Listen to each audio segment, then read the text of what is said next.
নমস্কার। কথামৃত ইউটিউব চ্যানেলের পক্ষ থেকে আমার প্রিয়জন আপনাদের সবাইকে স্বাগত জানাই। আমি দীপেন দেব।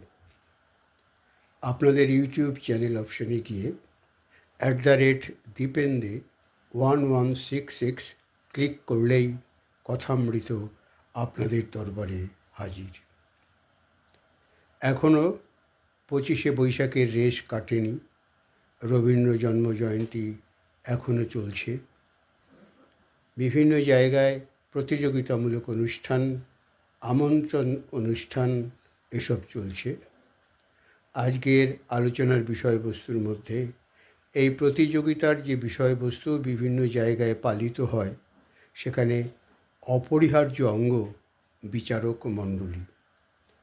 বিচারক মণ্ডলীকে আমন্ত্রণ জানানো হয় সাধারণত বিভিন্ন ক্লাবের, সংস্থার, বিদ্যালয়ের যারা কর্তৃপক্ষ, তাদের পরিচয় সূত্রেই স্থানীয় বা বহিরাগত যারা আবৃত্তিকার, সঙ্গীত শিল্পী, নৃত্যশিল্পী, তাদেরকে আমন্ত্রণ জানানো হয় বিভিন্ন বিভাগের বিচার কার্য সমাধা করবার জন্য।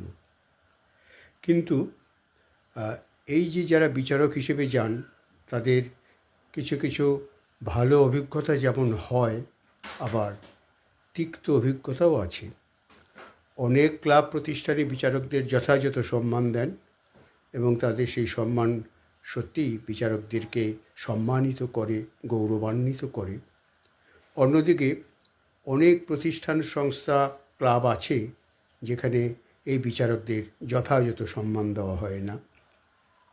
যথাযথ সম্মান বলতে বিচারকরা কিভাবে অনুষ্ঠানস্থলে পৌঁছবেন, কত দূরবর্তী স্থানে যদি হয় তারা কিভাবে যাবেন, সে ব্যাপারে খুব একটা ভাবা হয় না, এবং তারা কিভাবে ফিরবেন সে ব্যাপারেও কর্তৃপক্ষ খুব একটা নজর দেন না। বিচারক মণ্ডলীরা যারা সংস্কৃতির সঙ্গে যুক্ত, তারা সংস্কৃতির স্বার্থে, সুস্থ সংস্কৃতির প্রচারে এবং প্রসারে নিজেদেরকে নিয়োজিত করেন অনেক বাধা বিপত্তি অতিক্রম করেও।